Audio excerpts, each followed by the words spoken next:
pamamagitan ng aking mga kapatid na ito na iyong dinala sa aking tahanan na kung saan ay ginamit mo ang imahe ng mahal na Inang Berhen upang ang gawain na ito ay aking makilala at ito ang iyong ibinigay sa akin na ang gawain na ito, ang komunidad na ito upang ako ay makapaglingkod sa iyo, aking Ama. Kaya maraming salamat, aking Ama.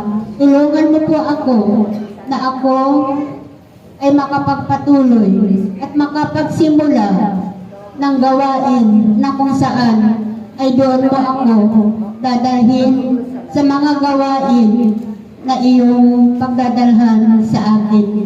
Alisin mo nawa, aking Ama, ang mga sagabal sa aking paglilingkod sa iyo.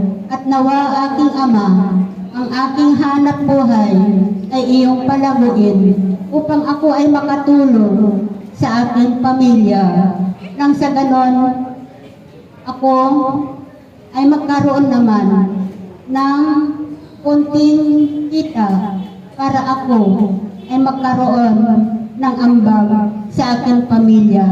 Kaya't ako'y nagpapasalamat sa iyo, aking Ama, sa iyong muling pagbalik sa aking buhay. At dahil dito, aking Ama, ay ipagpapatuloy ko ang aking buhay upang ikaw ay aking mapaglingkuran. Salamat sa iyo, aking Ama, sapagkat patuloy mo akong binibigyan ng kalakasan. Ang hiling ko po, aking Ama, ay pahabain mo ang aking buhay at pagalingin mo ako sa lahat ng aking mga sakit at karamdaman upang ako ay makapaglingkod sa iyo, aking Ama. Salamat sa iyo, aking Ama, naway huwag mo akong pabayaan, 10 ng aking pamilya, 10 ng aking mga mahal sa buhay, upang kami, Ama, ay patuloy na makapaglingkod sa iyo. At ganoon din po, aming Ama, ang aking mga mahal sa buhay. Nais ko rin po sila na aking makasama sa ganitong gawain. Kaya hinihiling ko sa iyo, aking Ama, na iyong tawagin ang aking mga mahal sa buhay. Hipuin mo sila nang sa gayon kaming lahat ng aking pamilya ay makapaglingkod sa iyo sa magitan ng ganitong gawain. Sapagkat nababatid ko, aking Ama, na sa aking paglilingkod ay maliligtas ang aking buong pamilya, ang aking mga mahal sa buhay ay iyong ililigtas at ilalayo sa mga sakit at karamdaman at sa lahat ng kapamakan.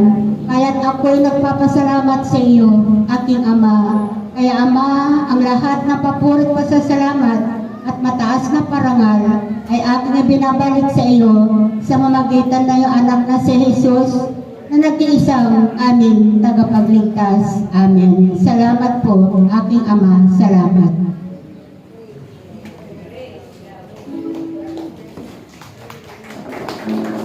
Sino pa po sa interpreter, Sister Flor? Ngayon po, dadako na yun sa may mensahe. Ang unang mensahe po sa panalangin papuri mula sa Espiritu Santo